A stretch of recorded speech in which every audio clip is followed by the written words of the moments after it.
Well, I Uh, want to talk a lot about The Last Kids, and I want to talk about the newest Last Kids on Earth and the Forbidden Forest. It's available now, esteemed audience. You can be pulling it up while you're listening to us, whenever you're listening to us. But I want to talk a little bit about working for St. Martin's Press. sure. Because from the outside, being there in the marketing with the marketing team with the publisher, that seems like a huge advantage. Now, obviously, Last Kids on Earth stands on its own merit. All you have to do is sit down and read it. I'm like, oh, it makes sense why this would be so popular. I can see why children are gravitating. I've seen them when I teach. I see that book regularly being carried around by students. Like, so it stands on its own, but just on paper, that looks like, well, what a huge advantage for somebody who's going to become a mega successful author to You, start right there working in marketing. What do you learn that while you're working in marketing that maybe sets you up for success, you think? I mean, it was huge, and that's like when people ask, whenever like friends ask me, like I want to be a writer, I want to sort of get into this. I'm always like, you should go work in book publishing, which for a long time was a really probably annoying answer because it means you had to move to New York City or maybe Boston, maybe San Francisco, but that was about it. Now there's more, right now there's a lot of, you can do it everywhere, anywhere. Over the pandemic, my editors who used to all be had to be in New York City, moved. One is in Nashville now, and one moved to Austin, and one further out into New York that doesn't really go to the office anymore. So it's more achievable now from sort of anywhere. But I don't. I mean, I think I learned a lot. Learned a lot about marketing, which has been helpful. Working on Last Kids, and it's something that I sort of enjoy weirdly. Like I like the thinking and stuff around marketing and like how to kind of talk about something and different exciting to me ways to try to sort of cut through the noise of all the many books that come out. That was something I found really intimidating when I was overwhelming, intimidating, sort of cripplingly so sometimes when I was trying to be a writer was going to I would go to the bookstore and walk around, sort of looking for ideas and looking to see what other people were writing, what was popular. And there's so many books out, like there's so many books. Like if you're a movie fan,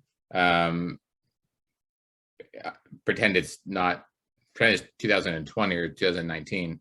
Every weekend there's like six sort of kind of major movies that come out or something, and those are the ones that you're aware of. And but if you're a reader, it's like every Tuesday it's like 700 books come out.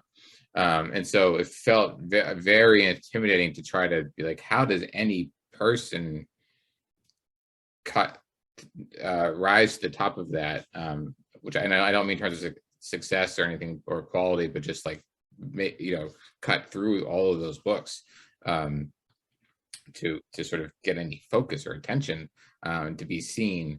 So it was helpful in that I like that part of marketing where you're trying to figure out sort of like how do you do that with the book. Here's a new book that we're really excited about and we've read it and we all think it's really great. What's a fun thing we can do? I like the sort of like fun outside the box kind of ideas. But I think more like practically for me, it was more about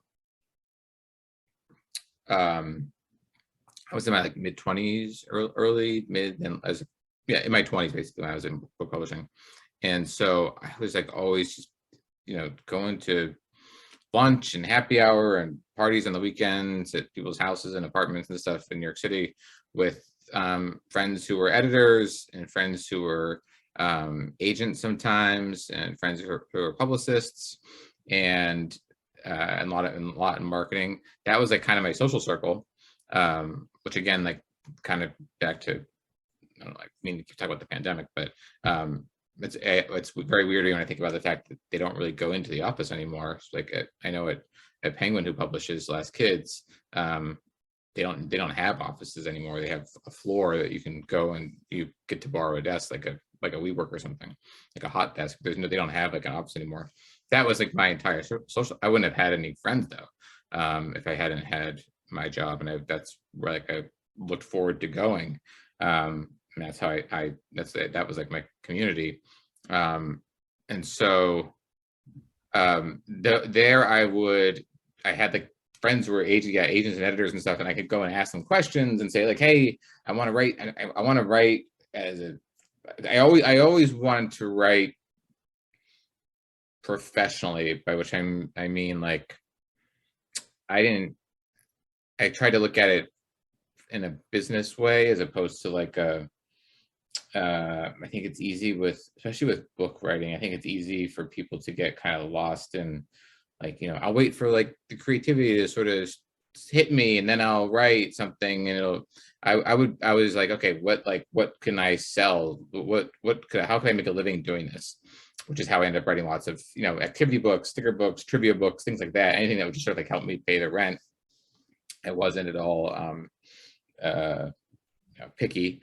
But it helped me kind of get a sense of what the market was like, which was bad for a while because I spent a lot of time trying to write to what I thought I could sell and what I thought people were buying. And I wrote a lot of books that were like off, like proposals and stuff that were just awful, like stuff that I was not good at writing, like bad military, what can I say?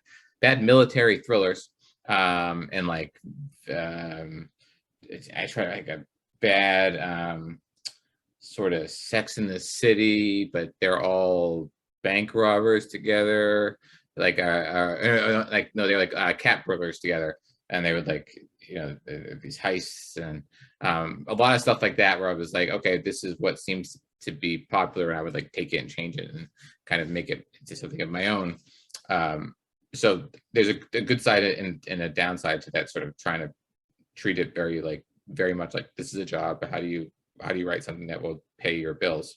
But I got to meet a lot. My whole community was people who help books get made. So that's how I met my agent. My first agent was just through a friend, when I had written a proposal that I finally really liked. And she was like, oh yeah, I know a guy who might be good for this. And I emailed him and that became my agent. And that happened sort of similarly. I can't really say similarly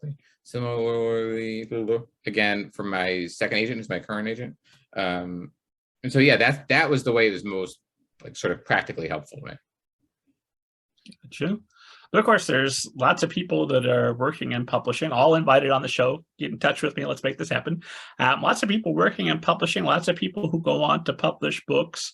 Very few who have then gone on to be as prolific as you, and who have had the success that you've had. And I know that there's always been an element of chance to that. But I only believe that to a point. And I know that you're working on stuff like Lego, Adventure Time, Steven Universe.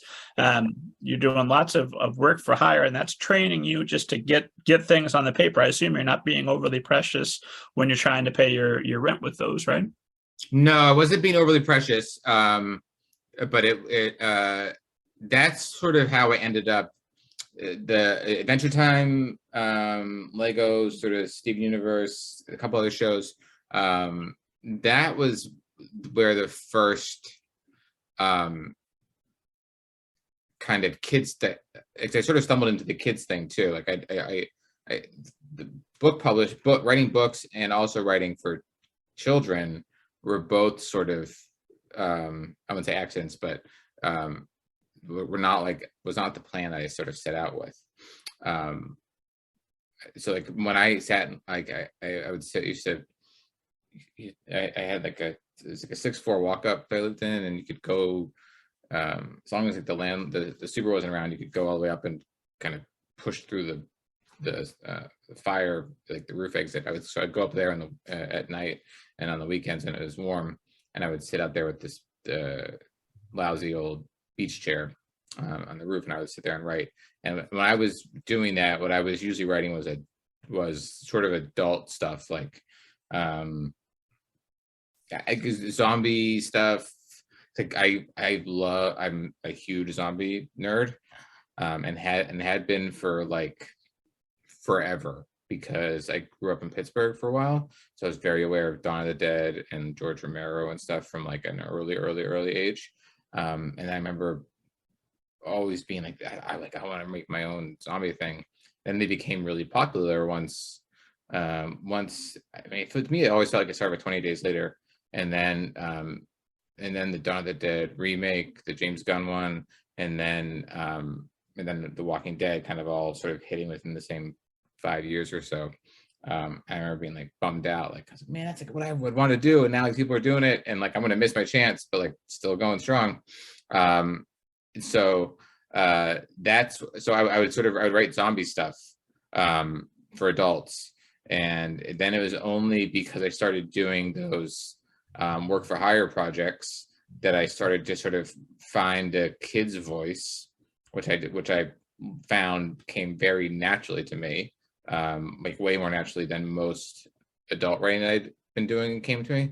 And my adult writing was also like pretty much like a kid, but just a kid who's like swearing a lot in a way, like, you know, like a first like the choose your own adventure style book that I did. It's all second person, you know, so it's like you do this, you do that, and it's sort of just like me and talking like with my own voice, and I sound like a 24-year-old kid, and it's not that much different probably than the voice of Jack in like the first Last Kids book.